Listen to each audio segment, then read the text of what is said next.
En France, c'est un tiers aujourd'hui quasiment des employeurs qui déclarent être en pénurie de talent. Dans certains pays du monde, c'est jusqu'à 80%.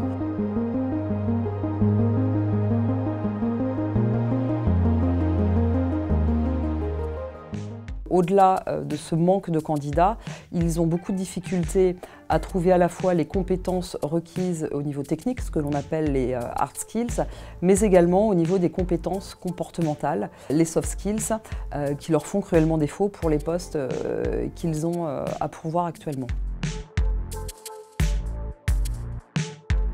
Les réseaux sociaux sont aujourd'hui de plus en plus un incontournable. On constate que ces jeunes, pour plus de 70% d'entre eux, utilisent les réseaux sociaux pour rechercher un emploi et ils sont 2 fois plus nombreux à répondre à une annonce. Ces réseaux sociaux et ces nouvelles technologies nous permettent de capter un volume beaucoup plus important de candidatures sur les offres d'emploi à pourvoir, mais également de les préqualifier, de les trier, nous aider à définir les compétences techniques, mais ces jeunes candidats nous disent que l'humain reste fondamental.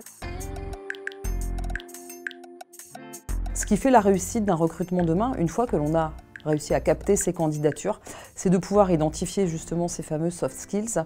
Et là, la part de l'humain, la part des experts RH prend tout son sens. Et le temps que l'on dégage aujourd'hui grâce à l'utilisation de ces nouvelles technologies dans le cadre de la recherche de candidatures et de préqualification nous permet, RH, ou permet à nos clients de dédier tout ce temps à la relation humaine et à faire vivre l'expérience que recherche véritablement un candidat aujourd'hui, aussi bien lorsqu'il est en entretien que lorsqu'il arrive dans une entreprise. Et c'est le mix de ces nouvelles technologies, de cette intelligence artificielle et de cette expertise humaine qui nous permet aujourd'hui et surtout demain de réaliser les meilleurs recrutements.